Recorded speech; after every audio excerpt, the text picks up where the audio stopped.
ജസ്പ്രീത് ബുംറ ഇനി വെറും ഒരു പേസർ മാത്രമല്ല, മുംബൈ ഇന്ത്യൻസിന്റെ പടത്തലവൻ കൂടിയാണ്. IPL ചരിത്രത്തിൽ സവിശേഷമായ ഒരു മാറ്റത്തിനാണ് കഴിഞ്ഞ ദിവസം ക്രിക്കറ്റ് ലോകം സാക്ഷ്യം വഹിച്ചത്. ഒരു സീസണിൽ തന്നെ 3 ക്യാപ്റ്റന്മാരെ പരീക്ഷിക്കേണ്ടി വന്ന അപൂർവ സാഹചര്യത്തിലാണ് മുംബൈ ഇന്ത്യൻസ്. സ്ഥിരം നായകൻ ഹർദിക് പാണ്ഡ്യ പുറംവേദനയെ തുടർന്ന് വിട്ടുനിന്നപ്പോൾ stand by captain Suryakumar Yadav വ്യക്തിപരമായ കാരണങ്ങളാൽ ടീമിലുണ്ടായിരുന്നില്ല.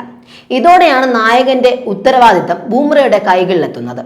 മുംബൈ ഇന്ത്യൻസിനായി 156 മത്സരങ്ങൾ കളിച്ച ശേഷമാണ് ബുംറയ്ക്ക് ഈ പദവി ലഭിക്കുന്നത്. IPL ചരിത്രത്തിൽ ഏറ്റവും കൂടുതൽ മത്സരങ്ങൾ കളിച്ച ശേഷം ക്യാപ്റ്റനാകുന്ന രണ്ടാമത്തെ താരമെന്ന റെക്കോർഡും ഇനി ബുംറയ്ക്ക് സ്വന്തം. 200 മത്സരങ്ങൾക്ക് ശേഷം ചെന്നൈയുടെ നായകനായ രവീന്ദ്ര ജഡേജയാണ് ഈ പട്ടികയിൽ ഒന്നാമൻ. ഒരു ബൗളർ നായകനാകുന്നത് ടീമിന് ഗുണം ചെയ്യുമെന്നാണ് വിദഗ്ധരുടെ പക്ഷം.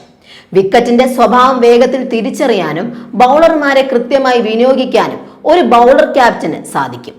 MS ധോണിയും രോഹിത് ശർമ്മയുമൊക്കെ കിരീടങ്ങൾ വാരിക്കൂട്ടിയതിന് പിന്നിലെ തന്ത്രപരമായ ബുദ്ധി തന്നെയായിരുന്നു ബുംറയും കഴിഞ്ഞ മത്സരത്തിൽ പുറത്തെടുത്തത്.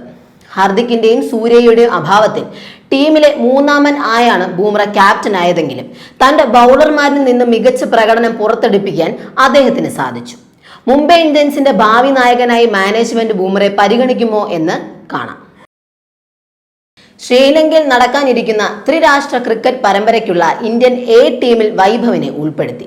ഇതാദ്യമായാണ് താരം ഇന്ത്യൻ A ടീമിൽ ഇടം പിടിക്കുന്നത്. സീനിയർ ടീമിലേക്കുള്ള വൈഭവിന്റെ അകലം കുറഞ്ഞു വരികയാണെന്നാണ് ഇതിലൂടെ ലഭിക്കുന്ന സൂചന. തിലക് വർമ്മയാണ് ഇന്ത്യൻ ടീമിനെ നയിക്കുന്നത്.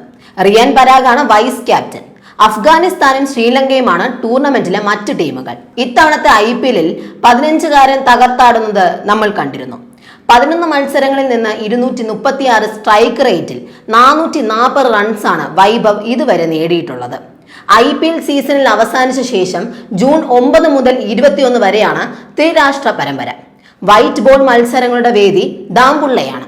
ഇതിനുശേഷം ശ്രീലങ്ക A ടീമുമായി 2 റെഡ് ബോൾ മത്സരങ്ങളും ഇന്ത്യ കളിക്കും. ഇതിനുള്ള ടീമിനെ പിന്നീട് പ്രഖ്യാപിക്കും.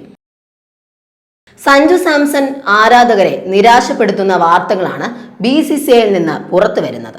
T20 ലോകകപ്പിൽ നിന്നും മിന്നും പ്രകടനം പുറത്തെടുത്തതോടെ ഇന്ത്യൻ ഏകദിന ടീമിലേക്ക് സാംസനെ പരിഗണിക്കുന്നതായുള്ള റിപ്പോർട്ടുകൾ പുറത്തു വന്നിരുന്നു. എന്നാൽ ഇപ്പോൾ ആ നടപടി ഉണ്ടാവില്ല എന്നാണ് BCCI സൂചിപ്പിക്കുന്നത്. പിന്നെ ആരാം സാംസന് പകരം? ചോദ്യങ്ങൾക്ക് ഇഷാൻ കിഷൻ ആയിരിക്കുമെന്ന അഭ്യൂഹങ്ങൾ പുറത്തു വരുന്നു. 2023 ഒക്ടോബറിലാണ് ഈശാൻ അവസാനമായി ഒരു ഏകദിന മത്സരം കളിച്ചത്. നിലവിൽ KL രാഹുൽ തന്നെയാണ് ഇന്ത്യയുടെ 1-ാം നമ്പർ വിക്കറ്റ് കീപ്പർ ബാറ്റർ. കഴിഞ്ഞ വർഷം 2-ാം ഓപ്ഷനായിരുന്ന ഋഷഭ് പന്ത് IPL-ലെ മോശം പ്രകടനം കാരണം പരിഗണിക്കപ്പെടാൻ സാധ്യതയില്ല. ബാറ്റിംഗ് ഓർഡറിൽ ഏത് സ്ഥാനത്തും കളിക്കാനുള്ള മികവ് പരിഗണിച്ച് ഇഷാന് മുൻഗണന ലഭിച്ചേക്കാം. ടീമിലെ സീനിയർ ഓൾറൗണ്ടറായ രവീന്ദ്ര ജഡേജയുടെ ഏകദിന ഭാവി സംബന്ധിച്ചും ചർച്ചകൾ നടക്കുന്നുണ്ട്. കഴിഞ്ഞ കുറച്ച് പരമ്പരകളിൽ ബൗളിംഗിലും ബാറ്റിംഗിലും മികച്ച പ്രകടനം പുറത്തെടുക്കാൻ ജഡേജയ്ക്ക് കഴിഞ്ഞില്ല.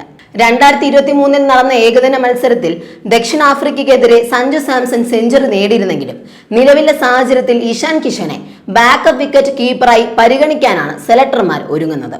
ഈ മാസം 19-ന് അജിത് അഗർക്കറുടെ നേതൃത്വത്തിലുള്ള സെലക്ഷൻ കമ്മിറ്റി ടീമിനെ പ്രഖ്യാപിക്കും.